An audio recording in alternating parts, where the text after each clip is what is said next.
So, ayan mga friendship, magtitimpla tayo ng gatas na aking apo. So, siya ngayon ay 4 months, 6 ounce pa lang siya.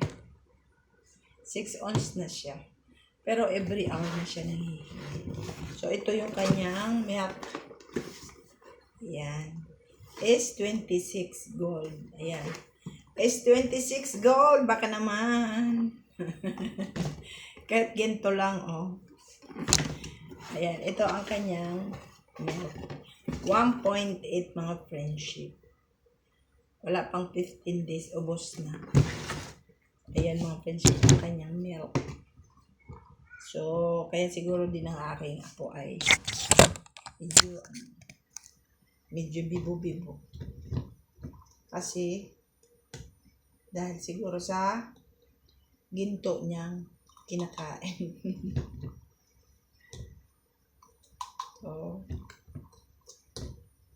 3, 4, 5, 6. Kaya mahirap pala magkaroon ng anak mga prinsip. Mahal. Mahal ang maintenance. Ayan.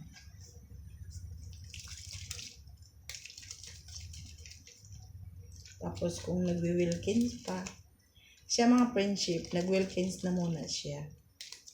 Ayan. Wilkins muna ang kanyang water.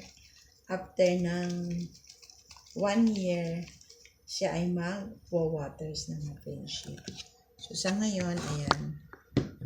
Wala pang 1 week, ubos na yung kanyang 7 liters.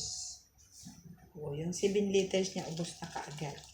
Kaya, after ng 1 year niya, so siya ay magwa-waters na. Ito po mga friendship. Kaya kami bumili nito. Ayan. Ito po yung aking unit ng waters. Ayan po. Ang hirap ng aking cellphone mga friendship. Kasi, ayan. Yan po ang aking binili. Para binili ng aking manugang. Kasi, para sa 5th year ng aking apo, naka-ready na ang kanyang waters. Kasi baby pa kasi yung apo ko. So, kailangan niya rin naman ng acidic na water. So, after ng 1 year, so, kailangan niya na ng alkaline water. So, until here mga friendship, please don't forget to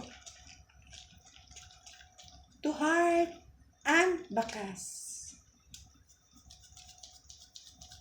Para disim tayo aangat.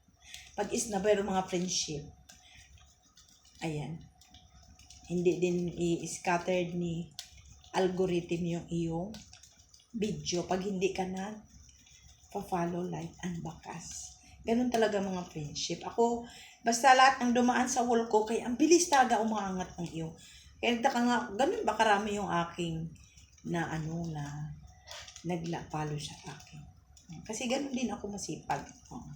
So, ayan, until here, let's end our video. Baka ng aking apo maglalakad na papunta rito.